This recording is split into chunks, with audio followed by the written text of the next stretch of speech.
Hi there, I'm Susan C., your mentor for moms, and I am here with another Mentor for Moms moment.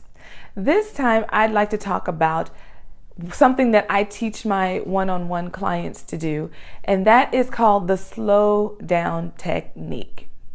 Here is a little bit of what it was like when I was growing up. If my grandmother ever started to get upset or frustrated, there was this step that she would do. There was this thing she would do that kind of was a warning signal to everyone around her, like now is not the time to mess with her. She would start to hum.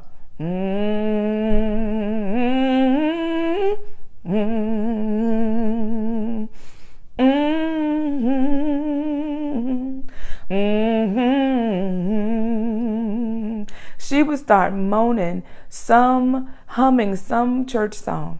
And it's like she was calling on Jesus, saying, if these people mess with me one more time, if one more person says something to me, I'm not going to be responsible, God. I'm just not going to be responsible. And as children, we knew, like, don't mess with grandmama right now. This is not the time to ask her questions. It's not time to mess with her. Just leave her alone. Everybody just leave her alone. And we learned, there was something we learned in that. We learned to be discerning of other people's emotional state, to be sensitive to where they are.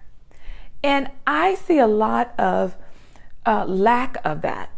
I should say a lot of lack. Okay. I see a lack of that happening a lot with children today, where they're not sensitive to where other people are emotionally, and they just keep trudging ahead with their requests or their needs, completely oblivious to where another person is. They don't have a sensitivity to it. And that's not good for them.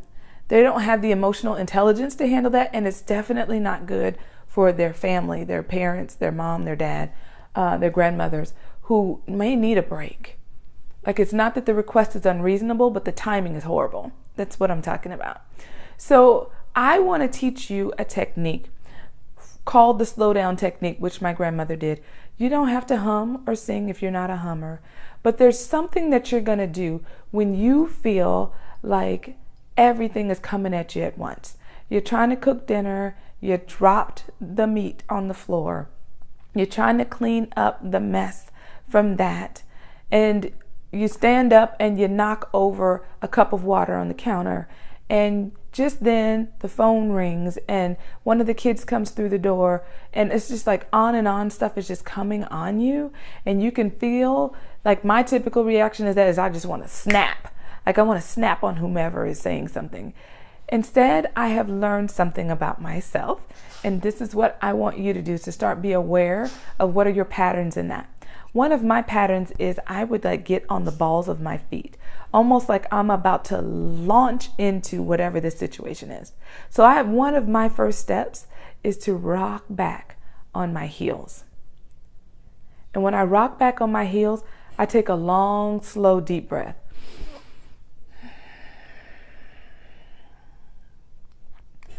And I have practiced not saying a word for at least 20, 30 seconds. I'm just counting and pacing myself.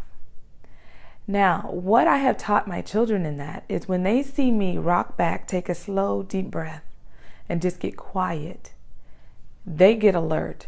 They're like, what is happening? What's going on? Because mom is getting pushed too far.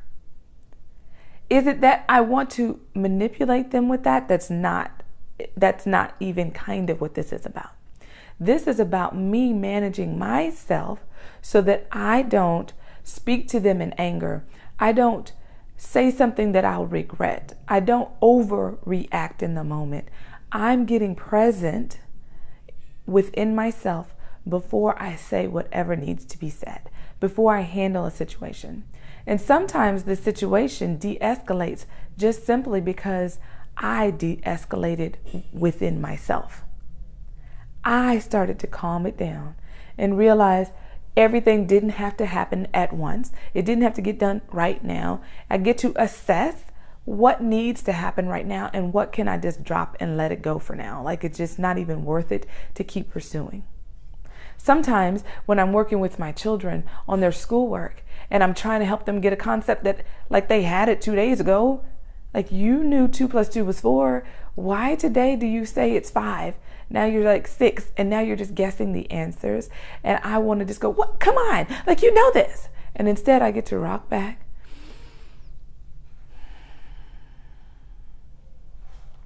and really just slow it down.